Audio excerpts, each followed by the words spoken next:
जर आज आपण बघितलं की जे काही आज आंदोलनं चालली आहेत तर ते पूर्ण म्हणजे आज दिसून येतं की तिथे त्यांचे विचार नसून आज त्यांनी पॉलिटिकल अजेंडा त्याला केलेला आहे.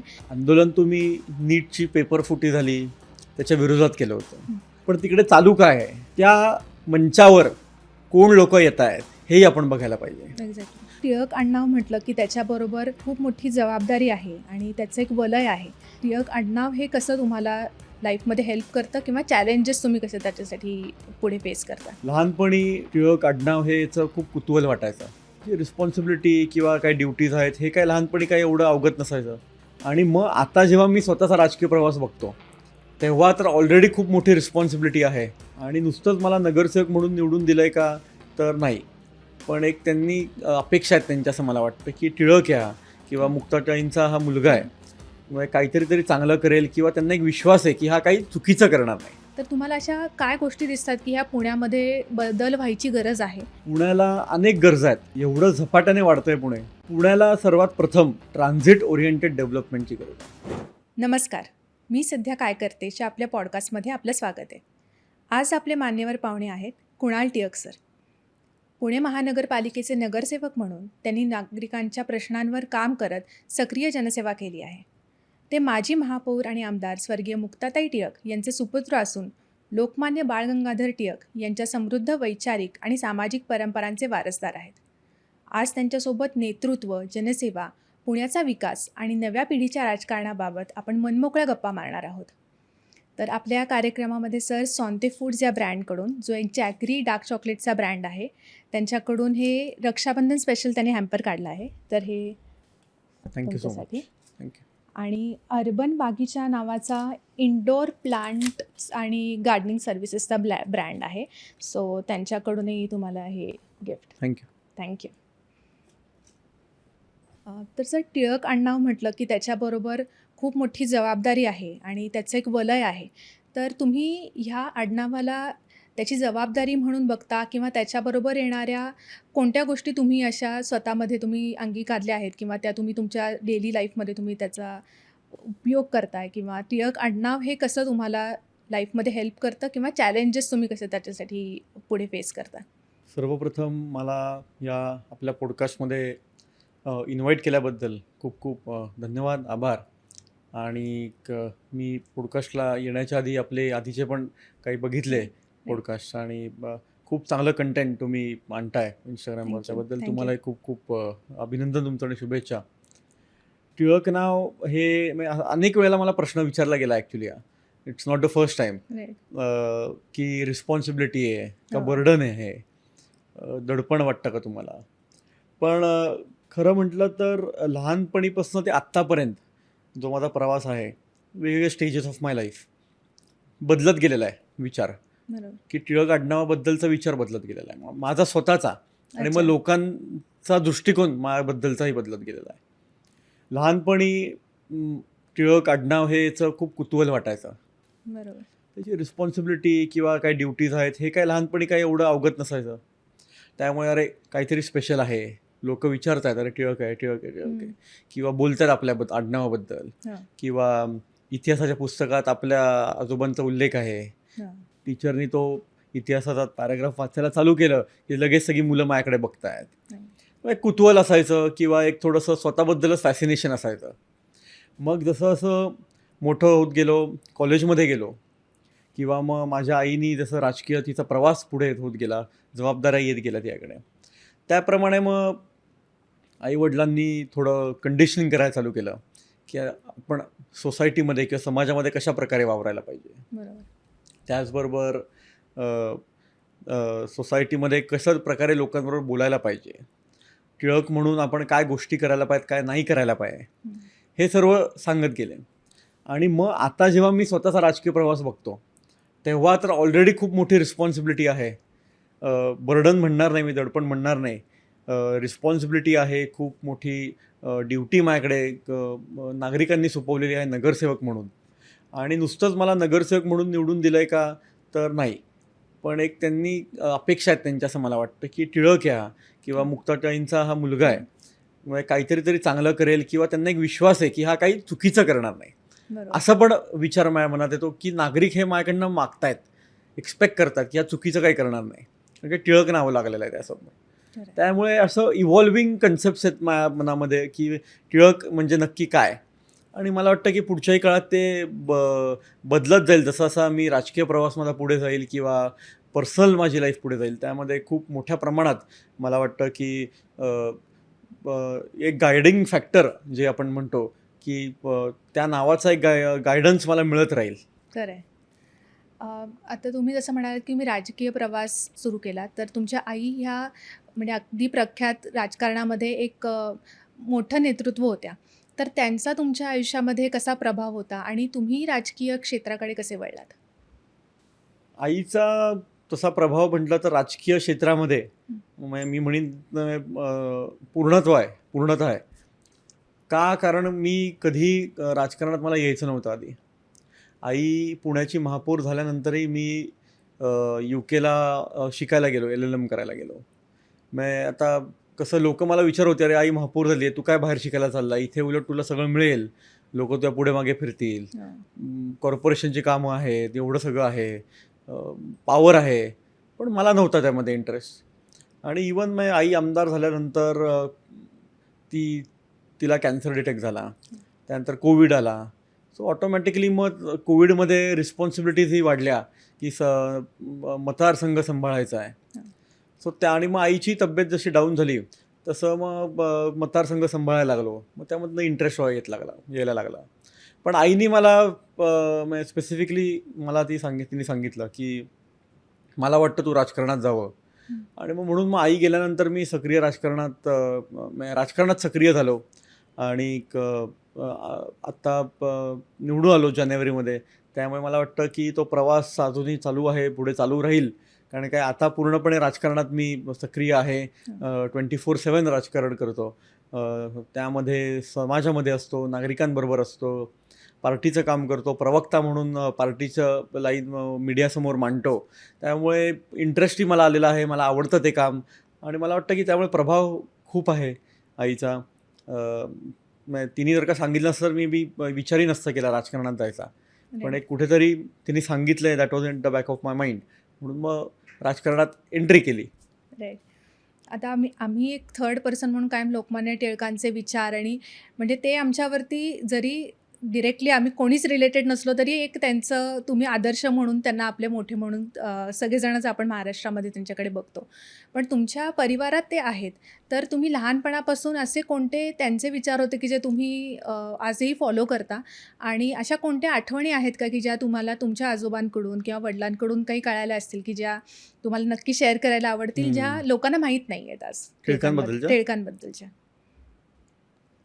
लहानपणीपासून लोकमान्य टिळकांची कुठली अशी गोष्ट आहे जी मी माझ्या आयुष्यामध्ये अंमलात आणली किंवा अजूनही करतो, ती म्हणजे की नेशन फर्स्ट आयडिओलॉजी.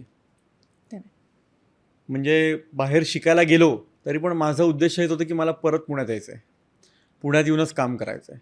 बाहेर जाऊन मला स्थायिक नाही व्हायचं आहे किंवा मला US ला जायचं नाही आहे. जी आता ब्रेन ड्रेन आपण ज्याला म्हणतो, मला देशासाठी काहीतरी करायचं आहे. जरी मग राजकारण नसेल, मग थ्रू बिझनेस असेल,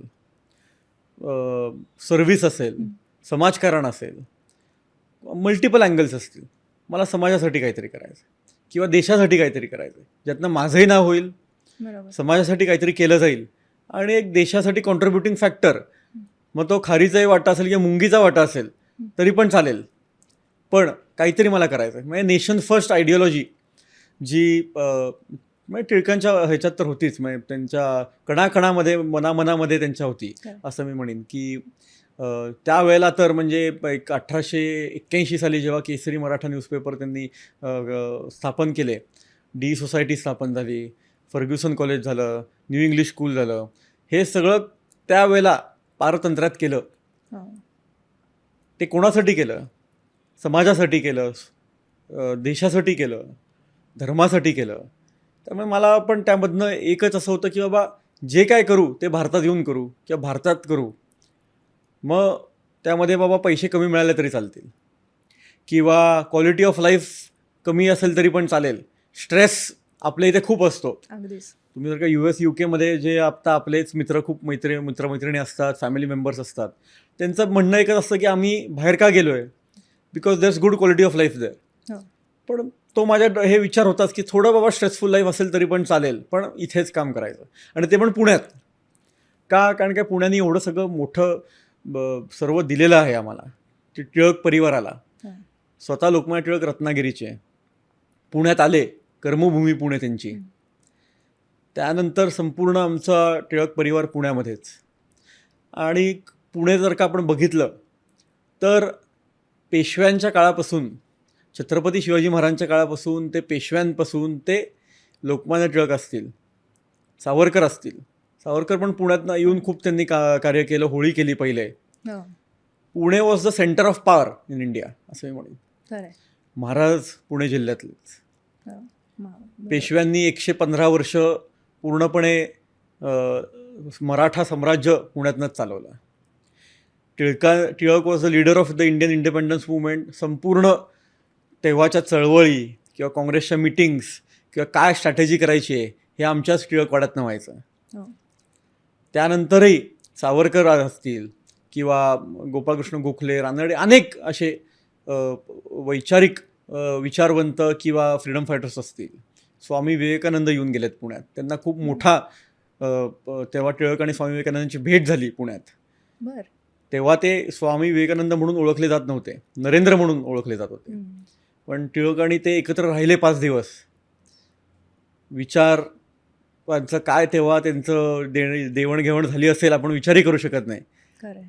सुभाषचंद्र बोस ते आले पुण्यात, सिंहगडावर गेले आणि तिथे छत्रपती शिवाजी महाराजांची पुस्तकं त्यांनी वाचली आणि त्यातनं त्यांना इन्स्पिरेशन मिळालं. जे काय त्यांनी नंतर गरिला वॉरफेअर ज्याला आपण म्हणतो किंवा जो काय त्यांचा प्रवास होता, जीवन प्रवास, मग भारतापासून अफगाणिस्तान, इटली, जर्मनी, परत जपान, सिंगापूर, हा सर्व त्यांच्या सिंहगडवर जाऊन छत्रपती शिवाजी महाराजांचा पुस्तकं वाचून त्यांना उलगडा झाला आहे. त्यामुळे मला वाटतं की पुण्यासाठी पण काहीतरी करायला पाहिजे. खरं आहे. म्हणून मग तो एक असा टिळकांकडनं मी हे शिकलो. Right. कर्मभूमी आहे, जन्मभूमी आहे, देशासाठी काहीतरी करायला. आणि तुम्ही दुसरा प्रश्न जो विचारला की एखादी आठवण लहानपणीपासून मला आजोबा असतील किंवा वडील असतील टिळकांबद्दलची जे सांगत असत. पण तसं म्हटलं तर टिळकांना जबघितलेले खूप कमी लोक आहेत आता, किंवा माझे आजोबाई टिळक गेल्यानंतर त्यांचा जन्म झाला. बरोबर. त्यामुळे सगळे सेकंड हँड अकाउंट्स आहेत, किंवा जे अग्रलेखांमधनं त्यांनी लिहिलेलं आहे किंवा त्यांच्या कंटेम्पररीजनी नचिकेळकरांनी त्यांचं जे सगळं काय म्हणतात आपण पुस्तक लिहिलं, त्यांच्यावर बायोग्राफी लिहिली त्यांच्यावर, ती त्यांनी लिहिली आहे, त्याच्या थ्रू आहे. पण त्यामध्ये एक असं आहे की उल्लेख की मी अनेक वेळेला लहानपणीपासून तो ऐकायचो की टिळक मंडाले जेलवरनं सुटून आले आणि रात्री प्रवास करत करत करत पुण्यात रात्र झाली होती. आणि मग आम्हाला असंच मजा म्हणून सांगायचे घरचे की रात्र झाली होती आणि खूप लोकांना माहीत नव्हतं, कारण की ऑब्व्हियसली तेव्हा काय सोशल मीडिया नाही आणि प्रेसलाही तेव्हा सांगितलं नव्हतं ब्रिटिशांनी, कारण की त्यांनी मुद्दाम त्यांना माहीत होतं की जर का कळालं पुण्यात लोकांना टिळक सुटलेत आणि येत आहेत तर सगळीकडे पूर्ण लोक गर्दी करतील आणि मोठं एक मुवमेंट होण्याची शक्यता आहे. टिळक आले आणि टिळक वाडा, गायकवाड वाडा तेव्हा ज्याला म्हणायचे, बाहेर आले. दरवाजा बंद होता रात्रीचा, पहाटेचा, आणि टिळकांनी वाजवला दरवाजा की दारू उघडा. तर जो काय रखवालदार होता ते टिळकांना ओळखलंच नाही. 6 वर्ष बघितलं आहे कुठे, किंवा काय आता टिळकांची परिस्थिती आहे किंवा कसे दिसतात 6 वर्षानंतर, किंवा काहीच माहीत नाही.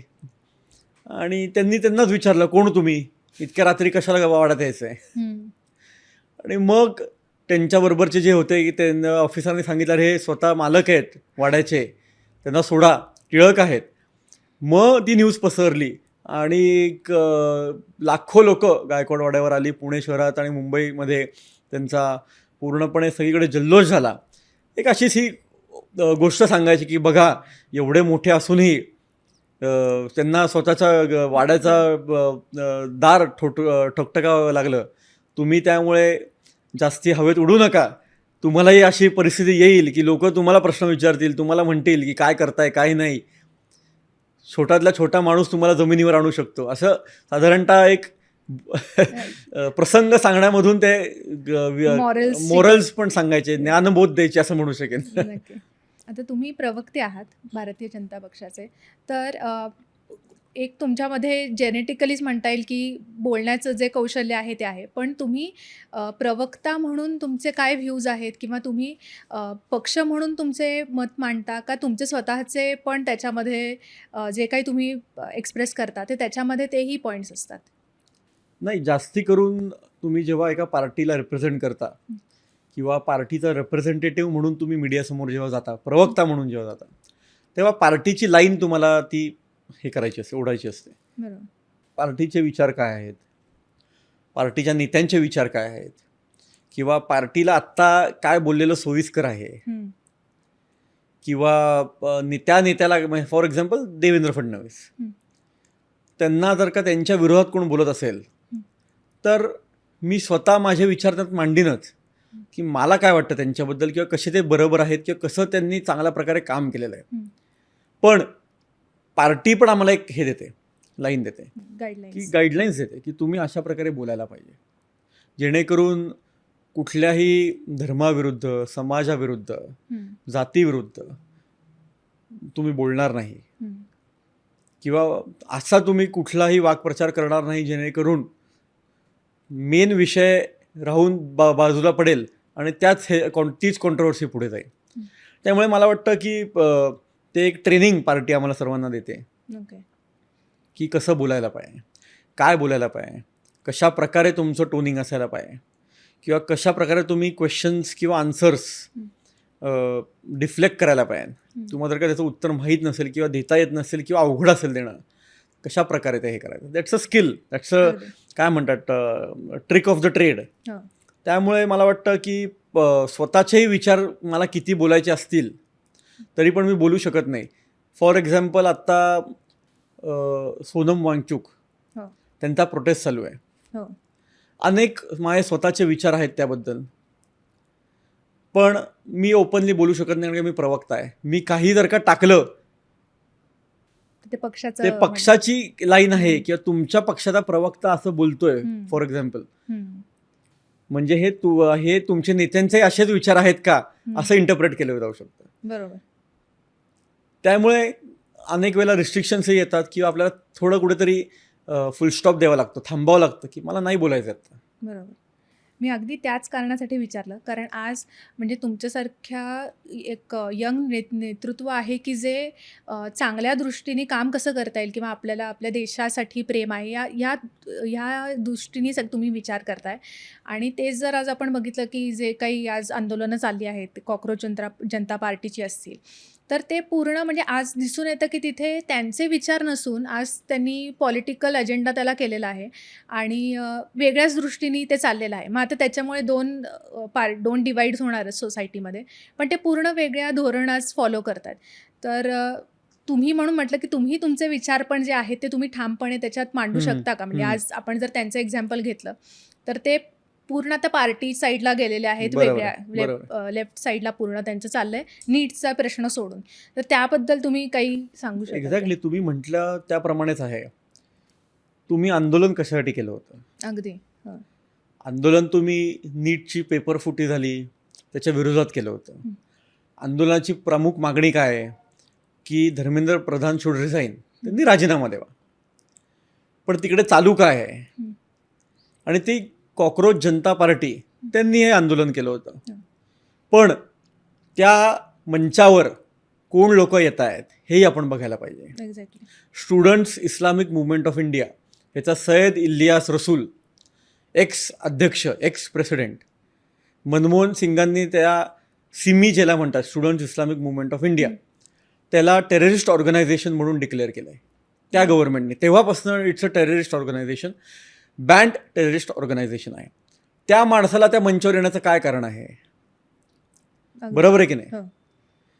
अरुंधती रॉय जी म्हणते की काश्मीर भारतापासून वेगळा व्हायला पाहिजे, किंवा ते जे हे लोक आहेत बंगालमधली जी लोक आहेत हं. जे म्हणतात की चिकन स्नेक भारतापासून कट करायला पाहिजे. हं. चिकन हो. स्नेक कॉरिडॉर हो. जो भारतीय भारतीय भारतीय मेनलँड आणि नॉर्थ ईस्ट इंडिया ह्याला कनेक्ट Connect. करतो, हो. सर्वात अविभाज्य भाग आहे, क्रुशल भाग आहे, हं. ते कट करून आपण तुकडे तुकडे करायला पाहिजेत. ह्या लोकांचं त्या मंचावर येण्याचं काय काम आहे?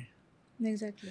त्यानंतर कुणाल कामरा जेव्हा येऊन म्हणतो की सीता के पती का नाम लेके नीता के पती का काम कर रहे हैं, ह्याचा आणि नीटचा कुठे संबंध? अगदी. सीता के पती आणि नीता के पती ह्याचा काय संबंध? हे कशाला तुम्ही आणता याच्यामध्ये? अगदी. किंवा एका बाजूला हे बोलून दुसऱ्या बाजूला सिर्फ अल्लाह का नाम रहेगा हे बोलायची काय गरज आहे? ह्याच्याने काय तुमचा उद्देश हे होत आहे? उलट डिफ्लेक्ट होतोय विषय. अगदी. अगदी. गव्हर्नमेंटला कारण मिळत आहे हां. की आम्हाला आता नाही ह्यांच्याशी रिलेट करायचं, आम्हाला बोलायचंच नाही ह्यांच्याशी, आम्हाला निगोशिएशनलाही बसायचं नाही ह्यांच्याबरोबर. हां.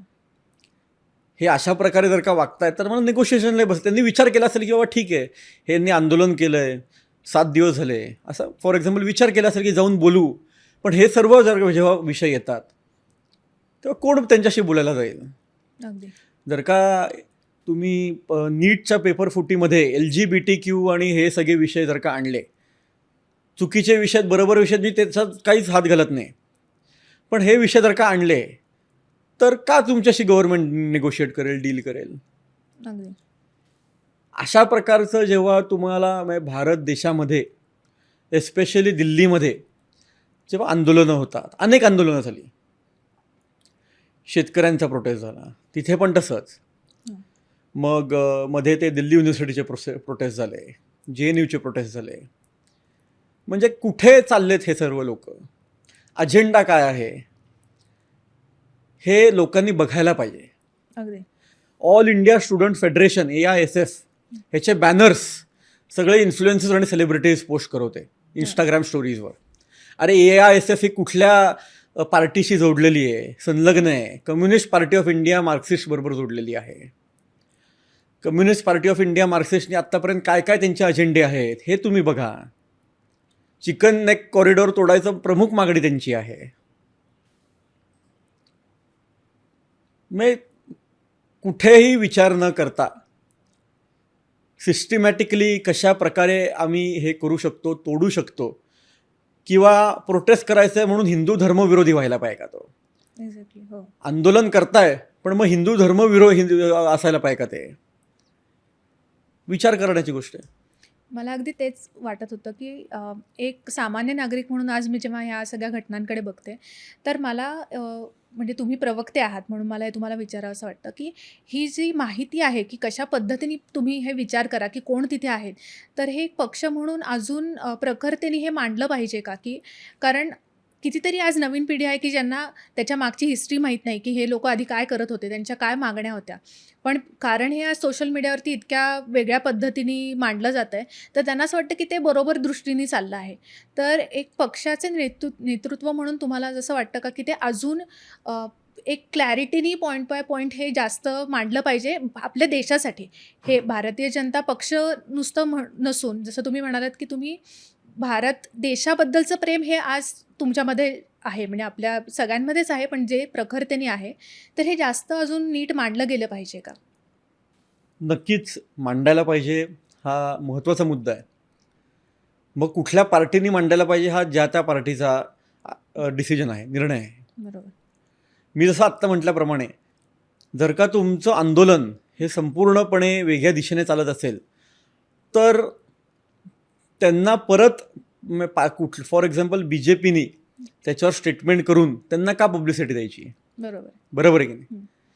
त्यामुळे तुम्ही जर का आत्ता बघितलं तर BJP ही पार्टी ॲज अन ऑर्गनायझेशन, एक संघटना म्हणून त्यांनी जास्ती त्यांच्याकडे लक्ष दिलं नाही आहे. नाहीच नाही. बरोबर आहे की नाही?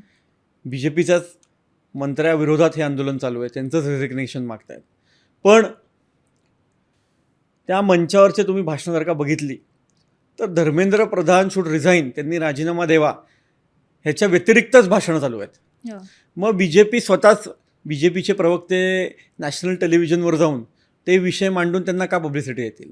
खरं आहे. बरोबर आहे की नाही? हं. त्यामुळे असे पार्टीचं धोरण असतं, नॉट नेसेसरीली दरवेळेला प्रत्येक विषयामध्ये हात घालायला पाहिजे. खरं आहे. हा जो विषय आहे तो त्यांनी स्वतःवरच सेल्फ इन्फ्लिक्टेड वुंड आहे, स्वतःच्याच पायावर कुऱ्हाड मारून घेतलेली आहे हे सगळ्या गोष्टी करून. त्यामुळे ते स्वतःच थांबतील, स्वतःच बंद पडतील. ॲक्च्युअल नीटचा जो विषय आहे, रिटेस्ट करून आज 11.5 लोक पास झालेली आहेत. परवा त्याचा रिझल्ट आला. 11.5 लाख मुलं मुली पास होऊन ते आता अगदी. मार्गी लागलेले आहेत आणि ह्यांचं अजून तेच चालू आहे. पण सोशल मीडियामार्फत प्रोपोगेशन एका साईडनी होतं तर दुसऱ्याने टॅकलही व्हायला पाहिजे. आता हळूहळू जर का मागच्या 2 दिवसात तुम्ही बघितलं तर AISF विरोधात किंवा थोडंसं राईट विंग मुवमेंट्सनी, पेजेसनी करायला चालू केलेलं आहे. बरोबर. So it's a clash of ideologies. हं. प्रत्येक पार्टी किंवा प्रत्येक ऑर्गनायझेशन किंवा कुठलंही तुमचं इंस्टाग्राम इन्फ्लुएन्सिंग असेल, यूट्यूब इन्फ्लुएन्सर्स असतील, they are free to preach. तुम्हाला ज्या आयडिओलॉजीबद्दल बोलायचं तुम्ही बोला ना, हरकत नाही आहे. पण एका धर्माविरोधात बोलू नका, देशाविरोधात बोलू नका. बरोबर. If you don't respect the person, you should at least respect the post. हं. बरोबर आहे की नाही? खरं आहे. मग तुम्हाला जरी पंतप्रधान नरेंद्र मोदी आवडत नसतील, पण पंतप्रधान म्हणून you should respect the post. त्यांच्या विरोधात तुम्ही काय बोलताय, कशा प्रकारे बोलताय, त्याचं थोडं भान ठेवायला पाहिजे. खरं आहे.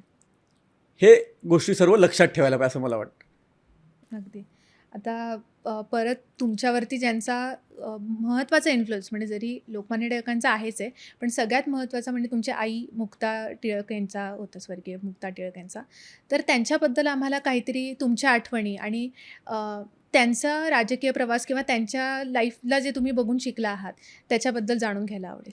माझ्या आईची राजकीय कारकीर्द आपण म्हणू ही 2002 साली चालवली. तेव्हा वुमन्स रिझर्वेशन स्थानिक स्वराज्य संस्थांमध्ये मिळालं होतं की महिलांना जास्तीत जास्त संधी मिळावी राजकारणात येण्याची. तर स्थानिक स्वराज्य संस्थांमध्ये जास्ती महिलांना तिकीट देणं चालू झालेलं होतं. त्यामुळे मग आणि घरी कसं होतं की घरी आधी माझे आजोबा म्हणजे जयंतराव टिळक ते काँग्रेसचे सर्वात मोठे नेते त्या काळचे. 18 वर्ष विधान परिषदेचे ते सभापती होते. त्यामुळे BJPमध्ये जाणं हे खूप असं विचारही केला नव्हता. पण आई लहानपणीपासून राष्ट्रीय स्वयंसेवक संघाची कार्यकर्ती होती. तिचे वडील तेव्हा संघाचे कार्यकर्ते. त्यामुळे साहजिकच होतं की आई BJPमध्येच एंट्री करणार होती जेव्हा केव्हा पॉलिटिक्समध्ये जायचं होतं तेव्हा. आणि समाजात सामाजिक संस्था असतील, सोशल वर्क असेल, हे आईने पहिल्यापासून केलं होतं राजकारणात येण्याच्या आधी. मग 2002ला पहिली कॉर्पोरेशनची इलेक्शन लढली आणि त्यात निवडून आली. मग सलग 4 वेळेला इलेक्शन लढली. मग 2017ला महापौर झाली पुणे महानगरपालिकेची. सर्वात सिनियर महानगरसेवक होती आई. 19ला आमदार झाली कसबा विधानसभा मतदारसंघातून. त्यामुळे एक असा हा 20-22 वर्षाचा प्रवास होता टिल 2022 जेव्हा निधन झालं आईचं. खूप अशा आठवणी आहेत, खूप शिकवलं आईने. म्हणजे अनेक तेव्हा BJP पॉवरमॅन नव्हती. हो.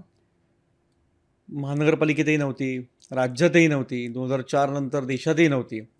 त्यामुळे खूप खडतर प्रवास त्या सर्व नेत्यांचा होता त्या काळच्या. काहीच BJPकडे फंड्स नव्हते, रिसोर्सेस नव्हते.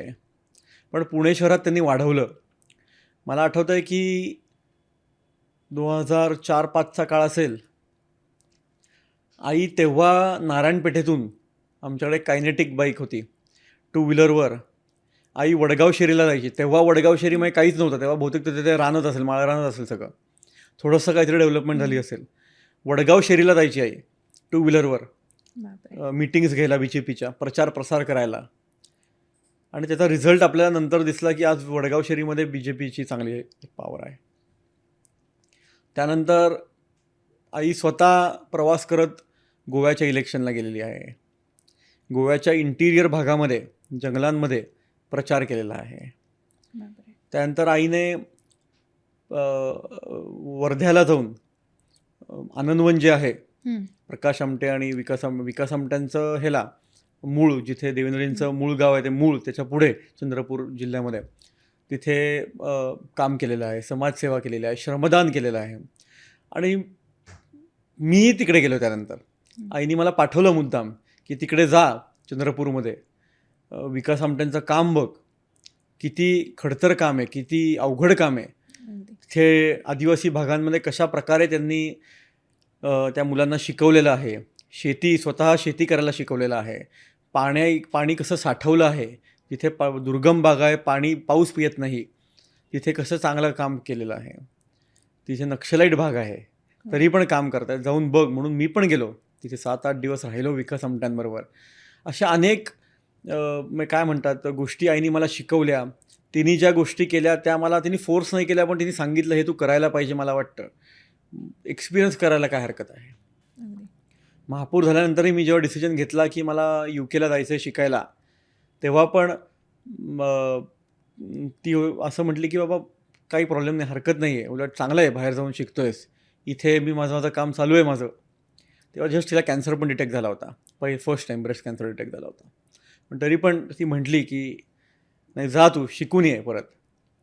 2022 साली जेव्हा आई ICUमध्ये होती, चालताही येत नव्हतं, कॅन्सर 4th स्टेजपर्यंत गेला होता, आमदार होती तेव्हा, आणि देवेंद्रजींनी सांगितलं की आपल्याला हे खूप महत्त्वाचं वोटिंग आहे विधान परिषद राज्यसभेचं, तर आपल्याला यावं लागेल तिथे. जूनच्या महिन्यामध्ये ICUतनं बाहेर पडून आई तशीच गेली तिकडे. विधान भवनाच्या जिन्यांवर तिला त्रास चालू आला, कारण काय ब्रेनमध्ये पण तो पसरला होता तोचपर्यंत, कॅन्सर स्टेज 4 होता, तिथे त्रास चालू झाला. मग तिथेच बॉम्बे हॉस्पिटलला शिफ्ट केलं. पुढच्या दिवशी वोटिंग होतं.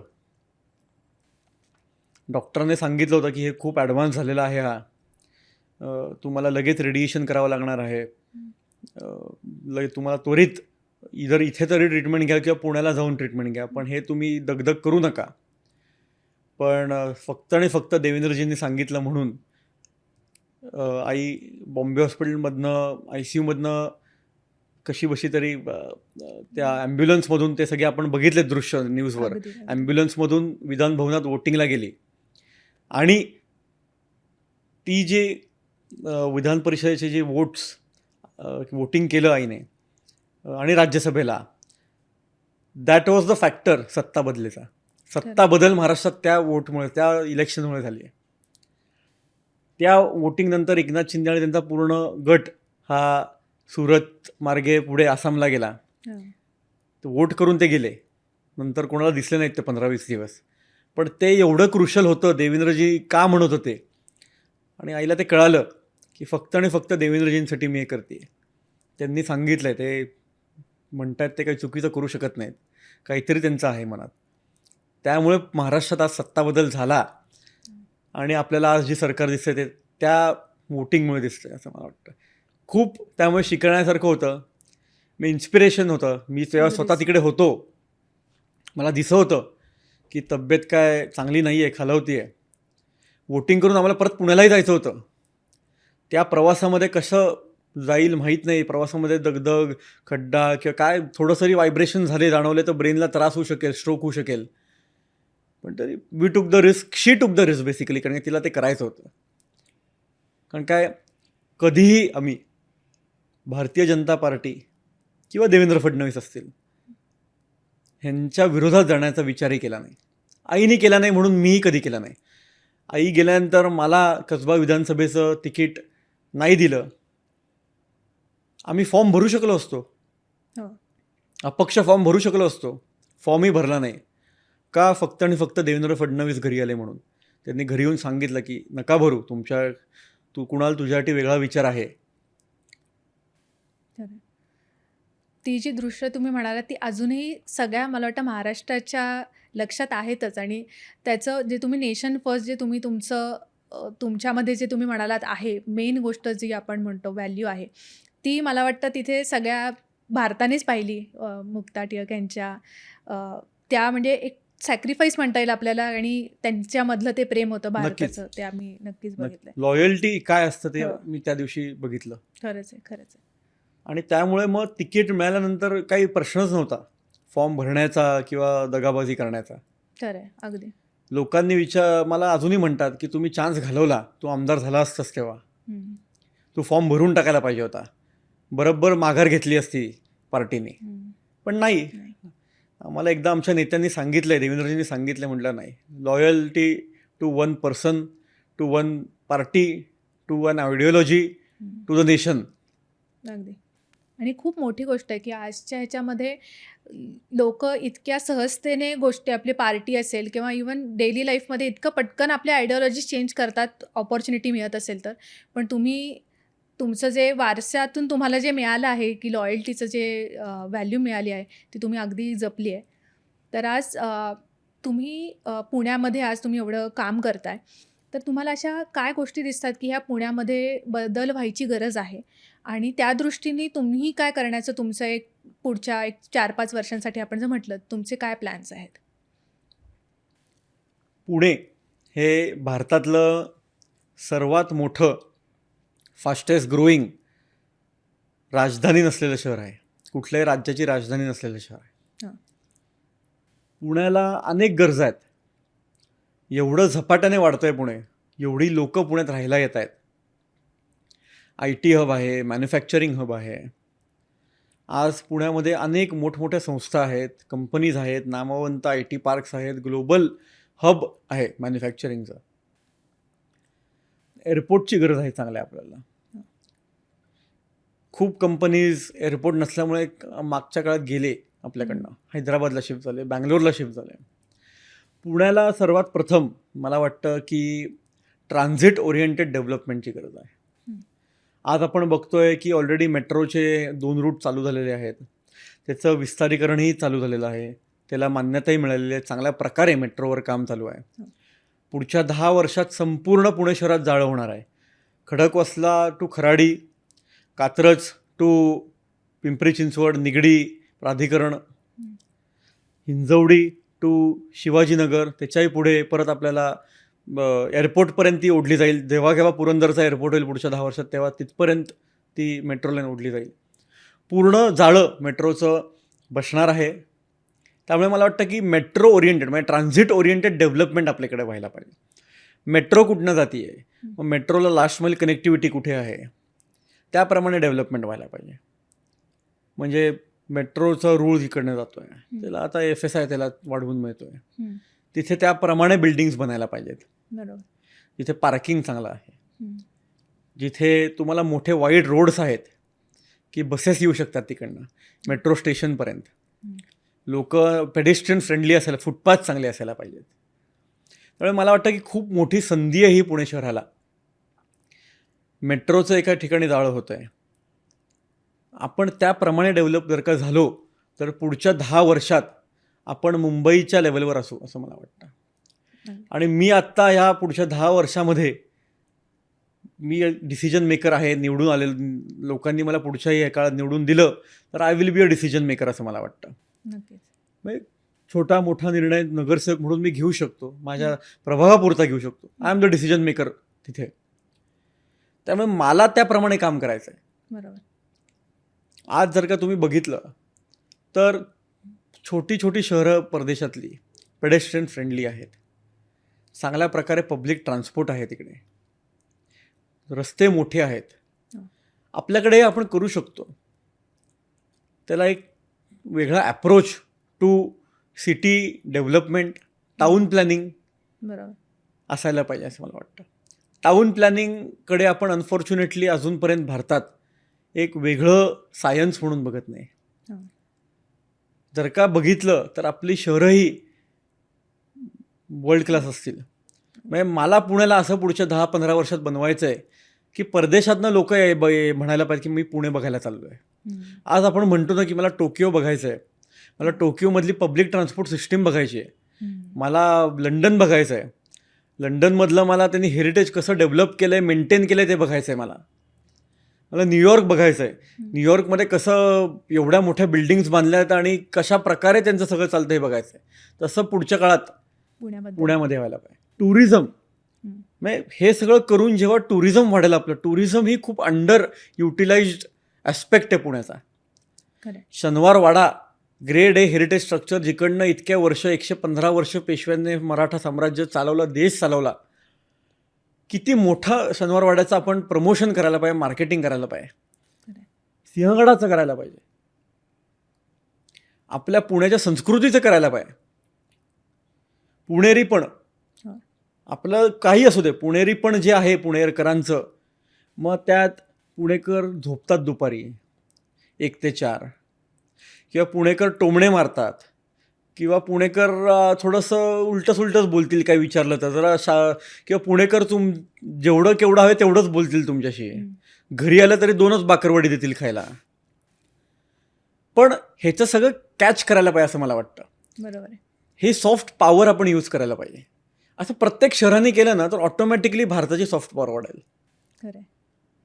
पुण्याचं पुणेरीपण, पुण्याची मिश्किलता, पुण्याचा चावटपणा पुणेकरांचा, किंवा पुण्याचा गणेशोत्सव टिळकांनी चालू केलेला, पुण्याची शिवजयंती टिळकांनी चालू केलेली, त्याचबरोबर पुण्याचं इतिहास, छत्रपती शिवाजी महाराजांपासूनचा इतिहास, पुणे जिल्ह्यातला इतिहास येतो. छत्रपती शिवाजी महाराज पुणे जिल्ह्यातले होते.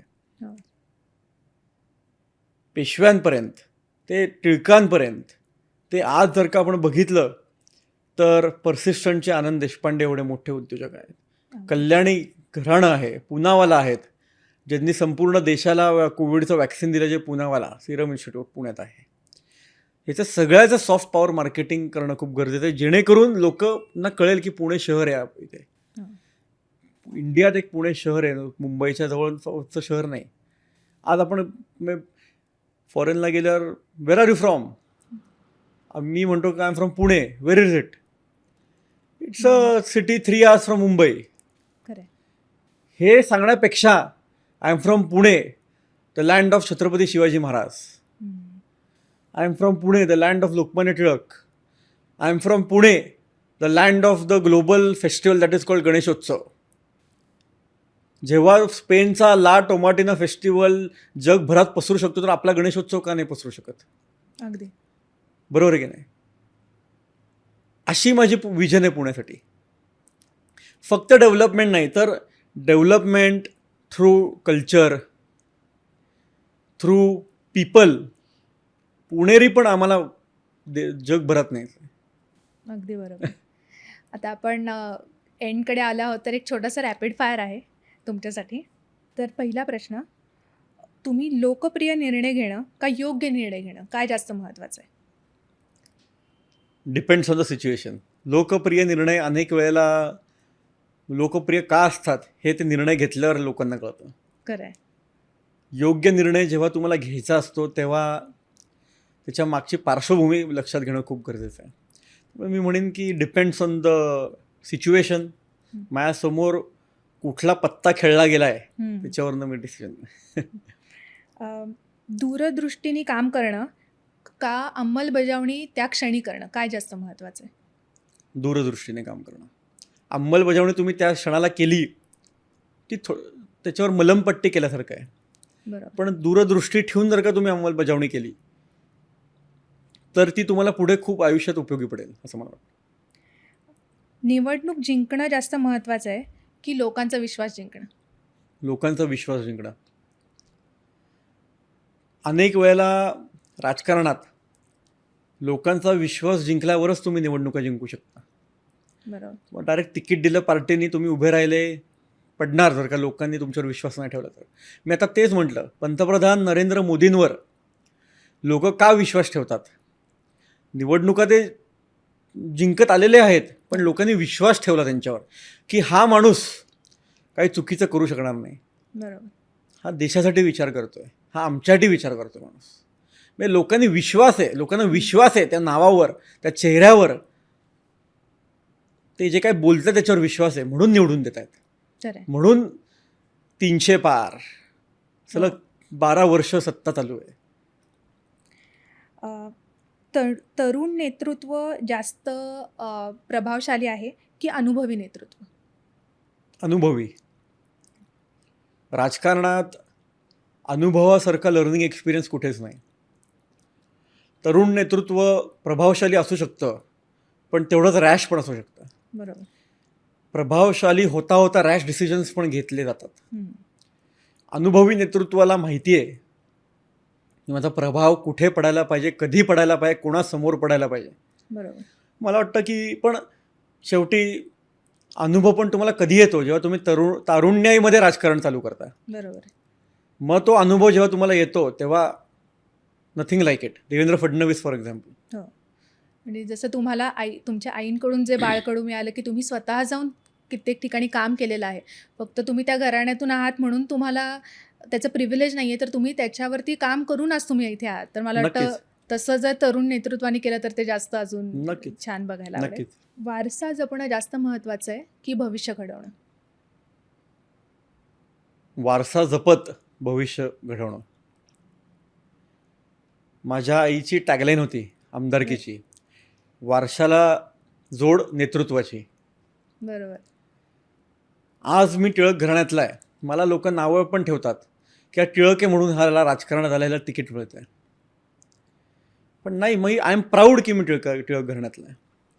मी ओपनली सांगतोय की मी टिळक घराण्यातला आहे. हम्म. आय एम प्राऊड की मी लोकमान्य टिळकांचा खापर बनतो आहे. हा. आय एम प्राऊड की मी मुक्ता टिळकांचा मुलगा आहे. तो माझा वारसा आहे. मी चूज नाही केला आहे. It has been given to me by birth. हा. पण आता मी ते नेतृत्वाकडे कसं नेऊ शकतो किंवा समाजामध्ये कसा बदल घडवू शकतो टिळक म्हणून, ते महत्त्वाचं आहे. म्हणून वारशाला जोड नेतृत्वाची. अगदी. आणि तुम्ही जे पुण्याबद्दलचं तुमचं जे ड्रीम जे तुम्ही म्हणालात ते त्यामध्येही हेच आलं की वारसा Yes. जपत तुम्ही करणं. तर खूप खूप धन्यवाद, तुम्ही आज एवढा वेळ दिलात. आणि मला वाटतं की सगळेजणच आज तुमच्याबद्दल माहीत तर होतंच, पण तुमची पार्श्वभूमी कळून आज असं आपल्याला तरुण नेतृत्व हे आपल्या राजकारणामध्ये आहे याचा सगळ्यांनाच अभिमान वाटेल. तर thank you so much for having me. Thank you. आजचा हा पॉडकास्ट तुम्हाला कसा वाटला हे नक्की कॉमेंट्समध्ये सांगा. आपलं चॅनल मी सध्या काय करते ह्याला लाईक करा, सबस्क्राईब करा आणि तुमच्या मित्रमैत्रिणींबरोबर हा पॉडकास्ट आणि आपले बाकी पॉडकास्टही नक्की शेअर करा. कुणाल टिळक सर यांचा स्वतःचा पॉडकास्ट चॅनलही आहे ज्यावरती ते इंटरनॅशनल रिलेशन्सबद्दल बोलतात, तर त्याची लिंकही बायोमध्ये दिली आहे. आणि आपले प्रॉडक्ट्स जे आहेत सॉन्ते फूड्सचे त्याची लिंकही बायोमध्ये आहे, तर ते नक्की ट्राय करा. आपले गिफ्टिंग पार्टनर्स असते अर्बन बगीचा, ह्यांच्याकडून जर तुम्हाला इंडोर प्लांट्स ऑर्डर करायचे असतील तर त्याचीही लिंक आपण डिस्क्रिप्शनमध्ये दिली आहे. Thank you for watching.